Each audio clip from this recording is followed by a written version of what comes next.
Ketua Umum Partai Kebangkitan Bangsa atau PKB Muhaimin Iskandar alias Caimin mengatakan isu terkait kudeta Abdurrahman Wahid atau Gus Dur dari Ketua Umum PKB tidak benar. Caimin menyebut dirinya lah yang dikudeta oleh putri Gus Dur sendiri, Yeni Wahid, bersama Ali Mashkur untuk menduduki kepemimpinan tertinggi PKB. Namun Yeni Wahid belakangan buka suara mengenai pernyataan Caimin tersebut. Tribuners, berikut sejumlah fakta konflik Caimin dan Yeni Wahid mengenai kudeta Gus Dur.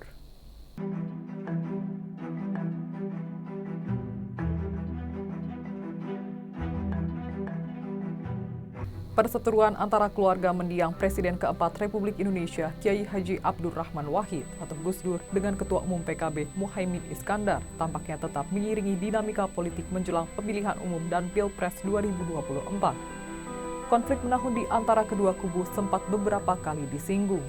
Namun persoalan itu kembali menjadi perhatian setelah deklarasi pasangan bakal Capres dan Cawapres Anies Baswedan Caimin. Perseteruan antara Caimin dan keluarga mendiang Gus Dur bermula dalam perebutan kekuasaan di internal PKB pada 2005 sampai 2008. Menurut pemberitaan surat kabar Kompas pada 2008, perselisihan antara kubu Gus Dur dan Caimin di PKB dimulai selepas Muktamar 2005. Saat itu Muhaimin terpilih menjadi Ketua Umum PKB melalui Muktamar. Sedangkan Gus Dur ditetapkan menjadi Ketua Dewan Syuro PKB. Ternyata sejak Muktamar itu muncul dua kubu di dalam PKB, yakni kubu Gus Dur dan kubu Muhaimin.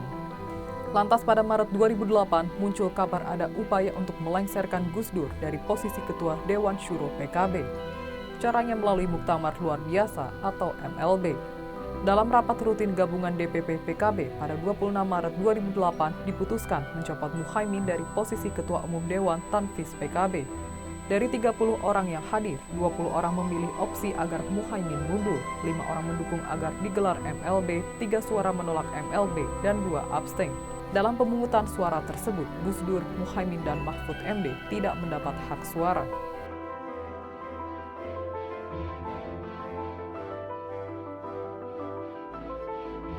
Fakta lainnya, Muhaimin mengajukan gugatan kepada Gus Dur ke Pengadilan Negeri Jakarta Selatan atas keputusan pemecatannya. Selain itu, Sekretaris Jenderal PKB yang saat itu dijabat Lukman Edy juga menggugat Gus Dur karena dipecat dengan alasan rangkap jabatan. PKB pimpinan KH Abdurrahman Wahid menggelar Muktamar Luar Biasa atau MLB di Ponpes Al Asriyah Parung, Kabupaten Bogor pada 30 April sampai 1 Mei 2008. MLB itu menghasilkan keputusan Gus Dur sebagai Ketua Umum Dewan Syuro PKB. Ali Mashkur Musa menggantikan Muhaimin sebagai Ketua Umum Dewan Tanfis dan Yeni Wahid, anak sulung Gus Dur, tetap sebagai Sekjen. Muhaimin tak mau kalah dengan menggelar MLB di Hotel Mercure, Ancol pada 2-4 Mei 2008. MLB itu menghasilkan keputusan Muhaimin sebagai Ketua Umum PKB. Sementara itu dalam MLB, kubu Muhaimin juga menetapkan KH Aziz Mansur sebagai Ketua Dewan Syuro dan Lukman Edy sebagai Sekjen. Meski terjadi dualisme, tetapi PKB lolos sebagai salah satu partai peserta pemilu 2009. Proses pendaftaran calon anggota legislatif atau caleg kedua kubu pun terpisah. PKB Gus Dur menggelar pendaftaran caleg di kantor DPP PKB di Kalibata, Jakarta Selatan. Sedangkan PKB Muhaimin menggelar pendaftaran caleg di kantor Lembaga Pemenangan Pemilu PKB. Konflik di tubuh PKB semakin meruncing. Pada Mei 2008, Muhaimin memecat Yeni Wahid dari posisi Sekjen PKB. Alasannya adalah Yeni terbukti indisipliner dan mengancam keutuhan partai. Kedua kubu lantas saling menggugat ke pengadilan. Namun pada 19 Juli 2008, Mahkamah Agung memutuskan menolak permohonan kasasi PKB Gus Dur.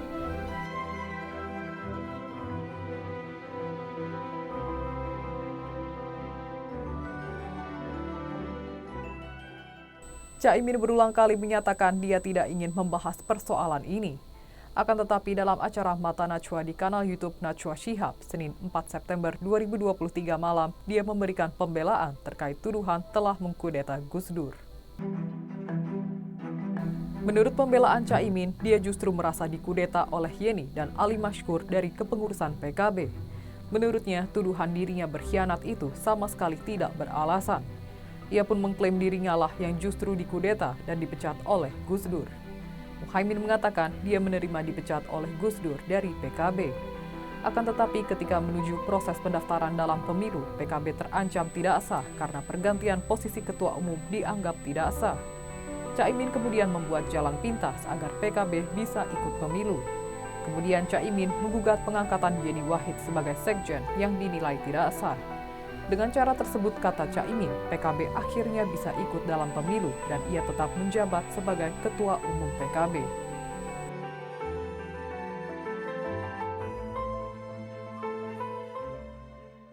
Putri Presiden keempat Republik Indonesia Abdurrahman Wahid alias Gus Dur, Yeni Wahid, membantah pernyataan Ketua Umum PKB Muhaimin Iskandar alias Caimin yang menyebut telah dikudeta dari jabatan Ketua Umum PKB.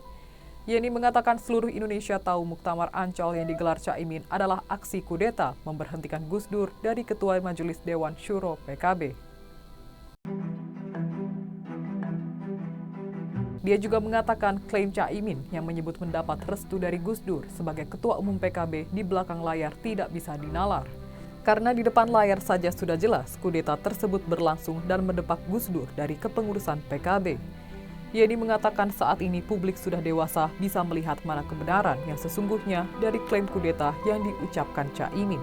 Bahkan Gus Dur, kata Yeni, telah memberikan wasiat kepada pengikutnya agar Caimin harus diganti dari kursi Ketua Umum PKB.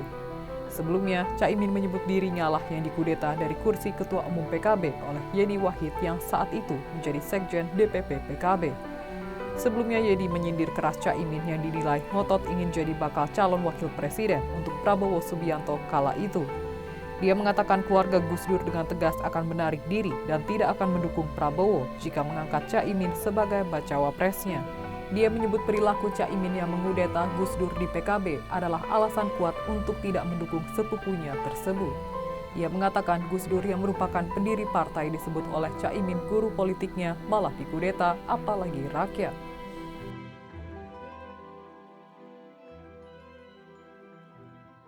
Tribuners, itulah sederet fakta mengenai konflik Caimin dan keluarga Gus Dur soal kudeta di PKB. Isu ini masih mengiringi dinamika politik di tanah air, bahkan menjelang Pilpres 2024 yang semakin dekat. Nantikan fakta-fakta lainnya di media sosial Tribun Jateng, dan terima kasih atas kebersamaannya.